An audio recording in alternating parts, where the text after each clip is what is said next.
মানিকগঞ্জের হাজারি গুড়, যে গুড় লোভনীয় স্বাদ আর মন মাতানো সুগন্ধে অতুলনীয়। খেজুর রসের এই গুড়ের প্রেমে পড়েছিলেন ব্রিটেনের রানী এলিজাবেথ। কিভাবে তৈরি হয় এই গুড়, চলুন ঘুরে আসা যাক হাজারি গুড়ের জেলা মানিকগঞ্জ থেকে। মানিকগঞ্জের হরিরামপুর উপজেলার জিটকা শিকদারপাড়া গ্রাম। খুব ভোরেই আমরা গ্রামে চলে আসি হাজারির সন্ধানে। চারদিকে নজরে পড়ে ব্যস্ততা। গ্রামের পথ ধরে অনেকেই ছুটে চলছেন রসের হাঁড়ি নিয়ে, আবার কেউ গাছে উঠে সংগ্রহ করছেন টাটকা রস।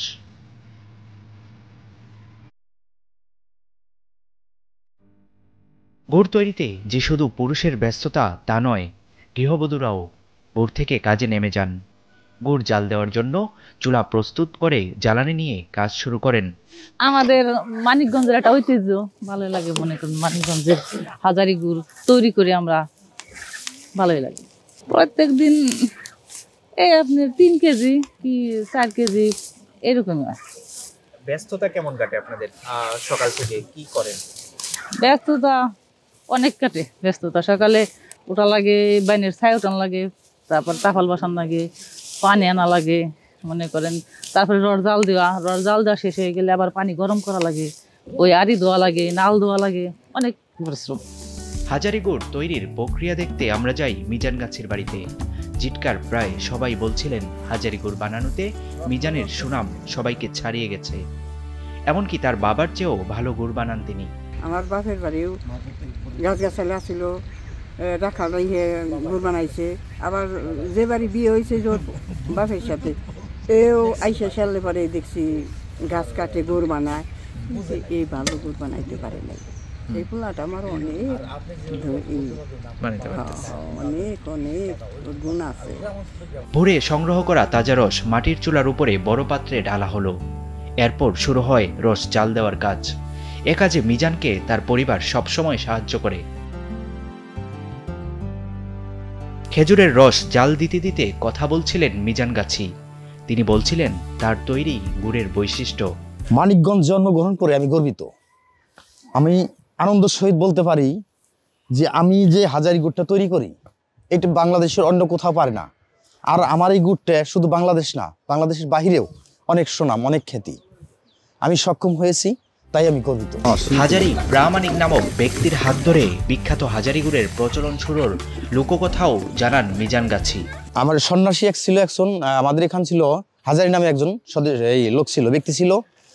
ওনাকে একটা দোয়া করছিল, আশীর্বাদ করছিল, তদ্রকম একটা ওনাকে দোয়া করছিল যে এই গুড়টা, তোমার এই গুড়টা সারা বাংলাদেশ না, অল বিশ্ব ছড়াই যাবে।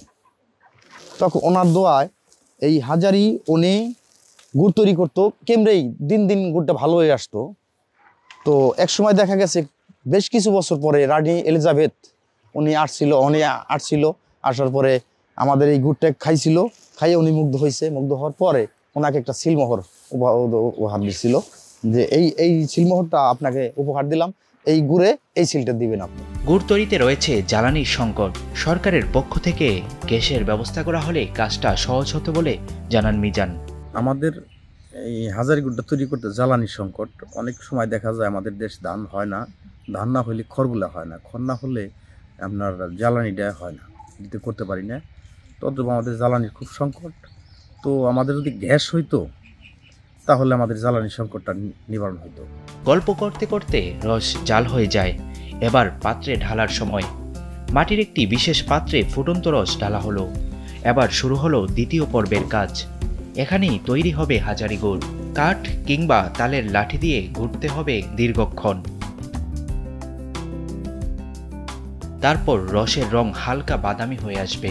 আমরা আছি মানিকগঞ্জের জিকরা হাজারিপল্লীর মিজান গাছির বাড়িতে, যিনি দীর্ঘ 16 বছর যাবৎ তৈরি করছেন মানিকগঞ্জের বিখ্যাত হাজারি গুড়। আমরা আপনাদেরকে দেখানোর চেষ্টা করেছি এমন একটি গুড়, যে গুড় বাংলাদেশের গণ্ডি ছেড়িয়ে বিদেশের মাটিতেও কুড়িয়েছে সুনাম।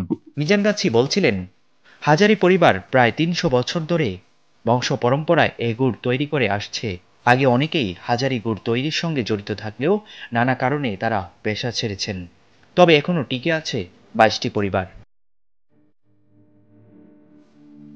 এর মধ্যেই পাত্রে ঢালার জন্য তৈরি হয়ে গেছে গুড়।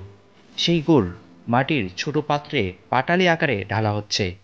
এই সময় চারদিকে খাঁটি গুড়ের ঘ্রাণ ছড়িয়ে পড়ে, যা সামনে না থাকলে কেউ বুঝতে পারবে না। এবার বিখ্যাত হাজারি সিল দেওয়ার পালা, যার মূল সিলটি ব্রিটেনের রানী দিয়েছিলেন হাজারিকে।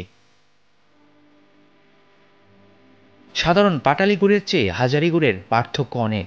সাধারণ পাটালি গুড় দেখতে লাল রং হয়, আর হাজারি গুড়ের রং হয় সাদা, যার ঘ্রাণটাই অন্যরকম। মুখে দেওয়ার পর গলে যায়, হাতের মুঠোতেই ভাঙা যায়। এবার তৈরি হওয়া গুড় বিক্রির পালা। সুন্দর করে মুরুকজাত করে গুড় নিয়ে সবাই ছুটে চলেন গুড়ের বাজারে। ঝিটকার গুড় বাজার ব্রিটিশ আমল থেকে যে বাজারের খ্যাতি দেশজোড়া। সকাল 10টা থেকে ভোরে তৈরি করা গুড় নিয়ে বাজারে ছুটে আসেন গাছিরা। বাজারে কথা হয় রইস হাজারির সঙ্গে, যিনি হাজারি প্রামাণিকের বংশধর। তিনি ব্রিটেনের রানীর দেওয়া সেই সিলটিও দেখান আমাদের। পূর্বপুরুষের ওনার নাম ছিল হাজারি প্রামাণিক। তবে হাজারি প্রামাণিক একটা খেজুর গাছ কেটে মনে করেন নিচে নামার পর তখন একটা দরবেশ আসছে। দরবেশ আসার পর দরবেশ বললো আমার রস খাওয়া। তখন হাজারি প্রামাণিকও জানিত ছিল, অনেক কিছু জানতো। তখন গাছে ওইটা দেখে গাছটায় রস হয়েছে। তখন ওই দরবেশের রস খাওয়ানোর পর দরবেশ বলল যে তুই এটাতে কী তৈরি করবি, মিষ্টি বানাবি না সন্দেশ বানাবি? তখন হাজারি প্রামাণিক বললো যে না, খেজুরের তো ভালো গুড় হয়। তখন থেকেই মনে করেন আপনি দরবেশ বলল যে তোর যে গুড় হবে এত সুস্বাদু এত মজার গুড় এই বাংলাদেশ আর কেউ তৈরি করতে পারবো না। তখন থেকে দিন যায় আর মান ভালো হয়, দিন যায় গুড়ের মান ভালো হয়। তখন ওই যে ইংল্যান্ডের এলিজাবেথ ভারত আর ছিল, ভারত এসে তখন ওই আমাদের হাজারি গুড়টা খাওয়ার পরে এত ভালো লাগছে। ভালো লাগার পর মনে করেন ওই হাজারির নামের পরেই মনে করেন একটা সিলমোহর মনে করেন হলো ওই গিফট করছে। হ্যাঁ, এই যে ওনার নাম এই যে হাজারি। হ্যাঁ, এটা হাজারি। বর্তমানে হাজারি পরিবারের 2 সদস্য সহ 22টি পরিবার এ গুড় তৈরির সঙ্গে জড়িত। হাজারি পরিবারের অনুমতি ছাড়া অন্য কেউ এই গুড় তৈরি করতে পারে না। গুড় তৈরির পর পাটালির গায়ে হাজারি ব্র্যান্ডের সিল দেওয়া হয়। যাদের অনুমতি আছে একমাত্র তারাই এই সিল ব্যবহার করতে পারেন। তবে হাজারি গুড় বানানো যতটা সহজ মনে হচ্ছে ততটা সহজ নয়। গাছিরা বলছিলেন হাজারি গুড় তৈরিতে অনেক পরিশ্রম। গাছ কাটা, হাড়ি ধোয়া, রস চাল দেওয়া সহ গুড় বানানোর প্রতিটি ধাপেই বাড়তি কৌশল ও সতর্কতার প্রয়োজন হয়। এজন্য কাজটি করাও খুব কঠিন। তাই একসময় হয়তো নতুন প্রজন্ম হাজারি গুড় তৈরিতে আগ্রহ দেখাবে না। তখন হারিয়ে যেতে পারে মানিকগঞ্জ তথা বাংলাদেশের গর্ব হাজারি গুড়। Abu Bakr Raihan, Daily Sun.